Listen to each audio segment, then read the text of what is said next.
नियतम संगरहितम आरागत द्वेषतः कृतम अफल प्रेप्सुना कर्म चित्त सात्विक मुच्यते। कितना सरल है, कहीं कठिनाई है क्या?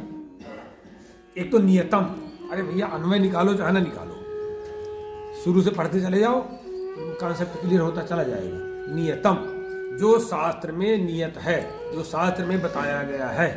एक तो कर्म हमारा ऐसा होना चाहिए, अशास्त्रीय कर्म नहीं होना चाहिए। शास्त्र में बताया गया भैया ब्रह्म मुहूर्त में जागिए, जागिए, चाहे जितना हो जाए। सिस्टम हमारा है, हम क्यों 11 बजे तक जागे भाई? ये मेरा सिस्टम है। जैसे हम अभ्यास बनाना शुरू कर देते, ये नियम होता है। जहाँ आपने 21 दिन 41 दिन जहाँ कोई नियम पकड़ लिया, क्यों नियम टूटता उठता नहीं है, एकदम संस्कार बनना शुरू हो जाता है। क्यों हम ऐसा करें? बाजार करना है, हम जल्दी कर लेंगे। हमारे सब कुछ हमको करना है। मानव में बड़ी सामर्थ्य है सिस्टम ठीक करने के, सिस्टम बिगाड़ने की। देखिए हम लोग बनाए हुए हैं, कोई बदलाव नहीं आ सकता, कुछ भी नहीं आ सकता। कोई आ भी जा, भैया तुम भी जाके विश्राम करो, जाओ, हम भी करें। लोग धीरे धीरे जान जाते हैं कि उनका तो प्रकृति यही है। एक शास्त्र में लिखा है कि जो पहले का खाया हुआ जब तक अच्छी तरह न पच जाए, आप दोबारा मुंह में कुछ न डालिए। क्या डालते हो? डालोगे तो भोगोगे, डालोगे तो धीरे धीरे धीरे आपका मेटाबॉलिज्म खराब हो जाएगा। धीरे धीरे कब तक? वो शरीर तो उसकी भी एक मर्यादा है, सीमा है, उसकी भी एक सामर्थ्य ना। जब लिखा है कि इतने घंटे में ये पचता है, इतने घंटे में ये पचता है, तो क्यों डालोगे? टंकी थोड़ी होगी, टंकी तो सड़ेगी फिर वो गोबर गैस की तरह।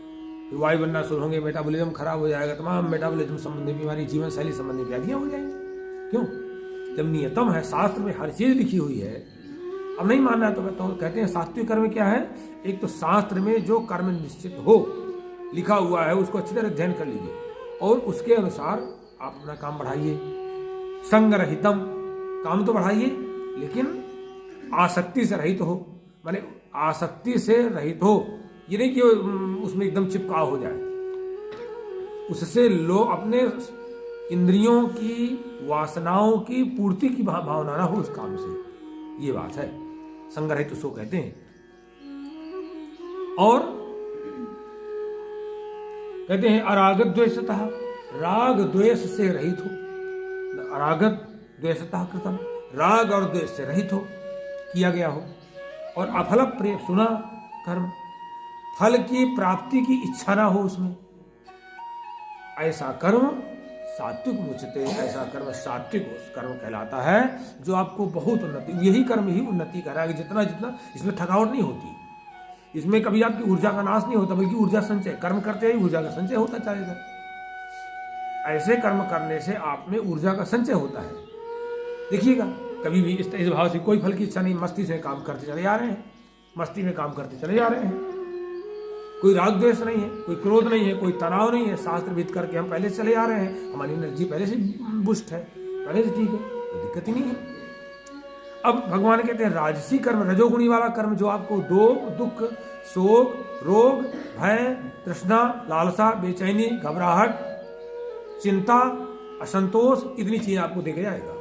इस तरह करने से काम तो आपको करना है। भगवान कर्म की बात बहुत करते हैं, चाहे राम हो चाहे कृष्ण, इसीलिए उन्होंने चमत्कार नहीं दिखाया कहीं पर भी नहीं चमत्कार दिखाया। भैया काम करो, हनुमान जी को भेज दिया, जाओ जाओ सुषेण वैद्य को लेके आओ। भैया मैं जानता हूँ तो सब कुछ हो, लेकिन जो काम है वो करेगा।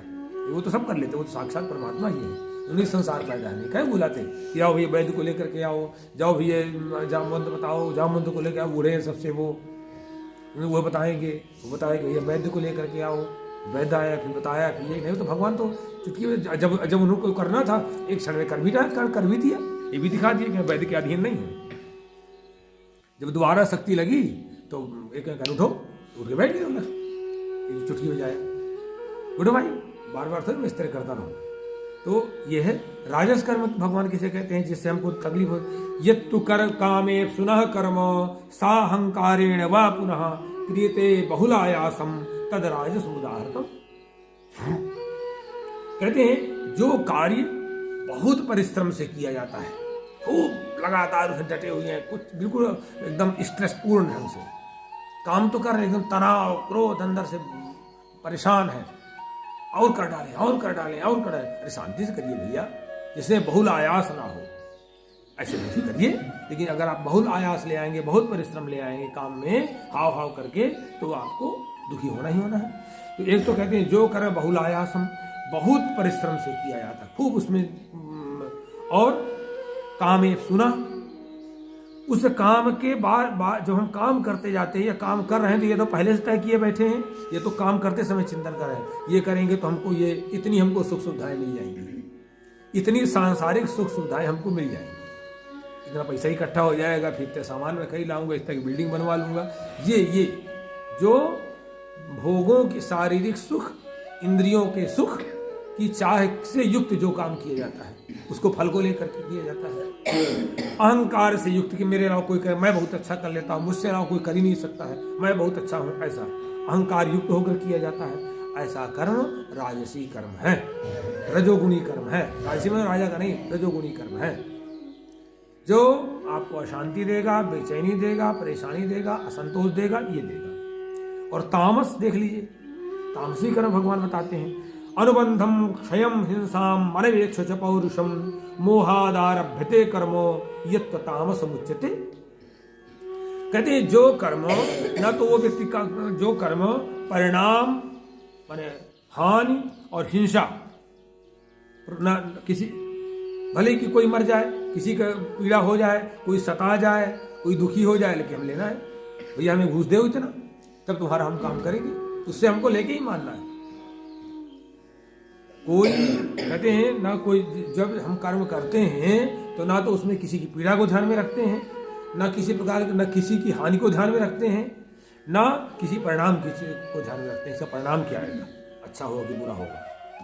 और पौरुषम अनवेक्ष, सामर्थ्य को भी ध्यान में नहीं रखते हैं, पौरुष को ध्यान में रखते हैं, हिंसा को ध्यान, अनवेक्ष सब जगह लग जाएगा, न हिंसा को ध्यान में रखते हैं, न क्षय को ध्यान में रखते हैं, न अनुबंध को ध्यान में रखते हैं, और केवल उसमें अज्ञान ही रहता है, केवल मोह रहता है, मोहादारभ्यते, केवल उसमें उसके कर्म, उस कर्म में केवल संयोग में मोह अज्ञान ही रहेगा। ऐसा कर्म जो है तामस कर्म कहलाता है। ये आपको बहुत परेशान कर देगा, ये आपको जमीन में गाड़ देगा, धीरे धीरे शारीरिक रूप से, मानसिक रूप से, सब तरह से विनाश कर देगा। बस हमें सतोगुणी ढंग से काम करना है।